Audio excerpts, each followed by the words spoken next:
কত বড় সাহস, তুই আমার মুখের উপর তর্ক করিস? বেত্তমিজ মাইয়া। আমি তর্ক করতেছি না আব্বা। কতটুকু কতটুকু চিনিস তুই ওই পোলাটারে? যতটুকু চেনার দরকার আমি ওরা ততটুকুই চিনি।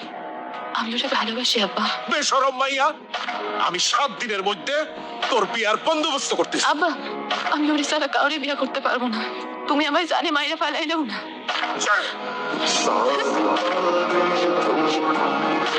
আব্বা সব চাই না গেছে, আমরা জোর করে বিয়ে দিতে চাইতেছে, পাত্র ঠিক করে ফেলছে। আব্বা আমার গায়ে হাতও তুলছে। আমার পক্ষে অন্য কাউরে বিয়ে করা সম্ভব না, তাই আমি ব্যাগ গুছাইয়া বাইরে হয়ে আসছি। তাইলে এখন আরে আমি তোমার লেগা পালাইতেছি। বিয়ে করবা আমারে? বলো না, বিয়ে করবা আমারে? কাজটা কি তুমি ঠিক করতেছো বাবা? আরে ভাই, সোজাসুজি কথা। আমি আপনার কাজ করে দিছি। বিনিময়ে একটা জিনিস চাইছিলাম, আপনি দেন নাই। বসতে চাইতেছি। না না, বসন্ত যাই যাই, কিন্তু আপনি যদি একলাই সবকিছু চালান তাহলে তো খামাখা বেশি লাভ নেই না। আরেকটা কথা, জামিন ছাড়া আমি কিন্তু বসুন না।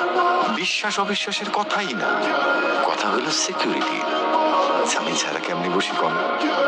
কারে জামিন চাও? আপনার ছোট ভাই জাকি। আমার ভাই আমার জামিন। ঠিক মতো পূজা দেওয়া লাগবে না? আরে অসুবিধা নাই, পাঠানের বাইরে জামিন রাখছি। একটু এদিক ওদিক করলে না কুল জ্যাক করে বাইর করে ফেলাম। আব্বু। এই শোন, আমি রওনা দিতেছি, তুই বেরিয়েছস? হ্যাঁ ঠিক আছে ঠিক আছে, অত তাড়াহুড়া করানোর দরকার নেই, ধীরে সুস্থে আয়। সালাম ভাই।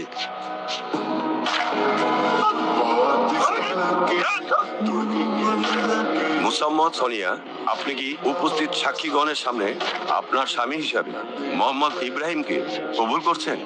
আলহামদুলিল্লাহ, কবুল করলাম। স্ত্রী হিসাবে মুসাম্মদ সোনিয়াকে কবুল করছেন? কবুল করলাম। মিটিং ভালো চলতেছে। দাদাই কইছে জাকিরে সাইরা দিতে। এখন কইছি না? এই ওরে সাইডা দাও। দিতেছে। আমি তোমাকে অনেক ভালোবাসি সোনিয়া। আজকের দিনটা আমার জীবনে একটা বিশেষ দিন, কারণ আজকে আমি তোমারে আমার করে পাইছি। বল। আমি আসতেছি সোনিয়া, আমি একটু বাইরে থেকে আইতেছি। আজকে দিনও চলে যাবা? আমি বাইরে থেকে এসে তোমার সব বলতেছি। পাঠানের কাছে যাওয়ার সঙ্গে সঙ্গে বৃষ্টির মতো গুলি কইরা সব চাষরা কইরা দিতে। তুই করছিলি বাধা, তুই করছিলি। পড়াই আইছি।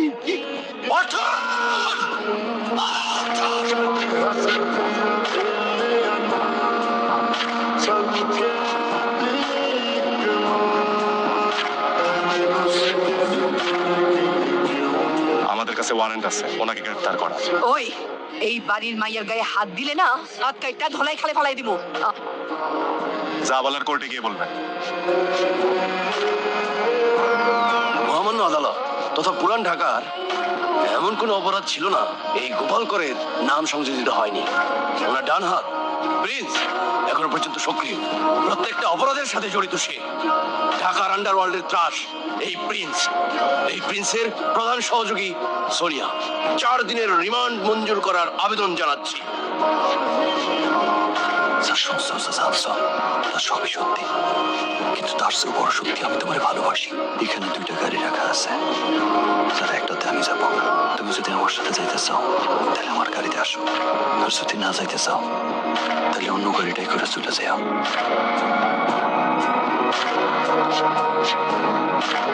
যাদের জন্য আমি জেলে গেলাম তাদের কিন্তু তুমি ছাড়বা না।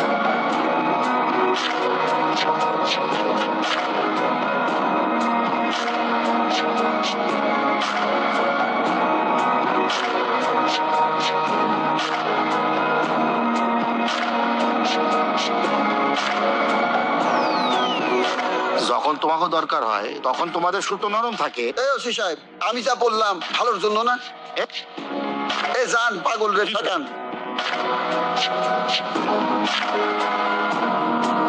আজ থেকে আন্ডারওয়ার্ল্ডের নতুন নিয়ম চলবো। ধান্দার কোনো দাম নেই, একদিনের মধ্যে সব নিয়ম বদলে যাবে। আমার সাথে যে ধান্দা করবে তার জন্য মিষ্টি, আর যে আমার শত্রুর সাথে ধান্দা করবে তার জন্য বুলেটের বৃষ্টি। প্রিন্স এখন কোথায়? প্রিন্স? আমাদের ইন্ডাস্ট্রিতে তো প্রিন্স নামে এখন কেউ কাজ করছে না। আপনি প্রিন্সকে চেনেন না? না, চিনি তো, আমি তো অনেক প্রিন্সকে চিনি। আপনি কোন প্রিন্সের কথা জিজ্ঞেস করছেন? শীর্ষ সন্ত্রাসী। আন্ডারওয়ার্ল্ড ডন, তাকে তো সবাই চিনে। রেডিওতে, টিভিতে, সব জায়গাতেই তো প্রিন্সকে দেখা যায়। এর বাইরে প্রিন্সের সাথে আপনার কোনো পরিচয় নাই? না। রাশেদ। আসসালামু আলাইকুম ম্যাডাম। ওয়ালাইকুম আসসালাম।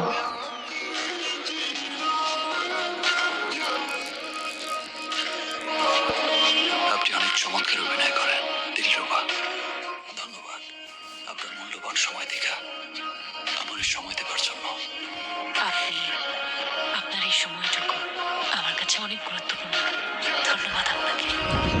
সেদিন তোমাদের বাড়িতে গিয়ে দেখি বাড়ির গলিতে বাবুর লাশ।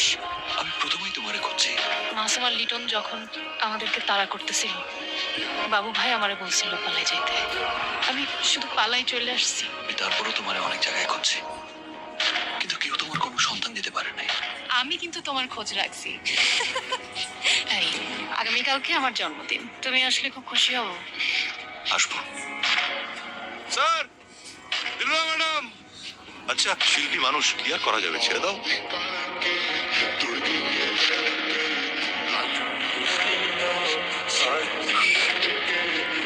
Happy birthday. Thank you.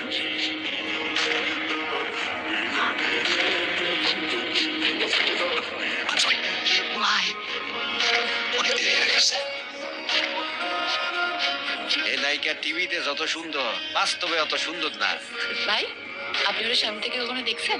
আরে কতবার ভাইয়ের লগে দেখা হইলো, পুং পাং। কি বলছিস? ভাইয়ের লগে মানে? হ্যাঁ, ভাইয়ের লগে মানে কি? আর ভাই আছে ভাই, বড়। সত্যি কইরা বলেন, প্রিন্সের সঙ্গে ওই নায়িকার কি সম্পর্ক? আরে কি? আমার কাছে সবকিছু পরিষ্কার। কেন সে আমার এখানে একা রাইকা আলাদা থাকে? সোনিয়া বাবা কি বলতে গিয়ে থামো, আর আমার কাছ থেকে কিছু আড়াল করিও না।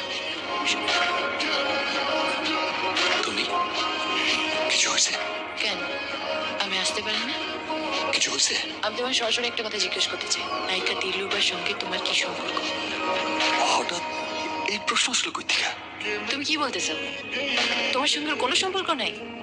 আমি বলবো না ওরে আমি চিনি না, আমি ওরে অনেক আগে থেকে চিনি, কিন্তু বিশ্বাস করো ওর সাথে আমার কোনো সম্পর্ক নেই। মৃত্যুক, চুপ। তুমি এগিয়ে যাইতো তো কেন? সত্যি ফাঁস হয়ে গেছে তো? একদম বাড়াবাড়ি করবে না বলে দিলাম।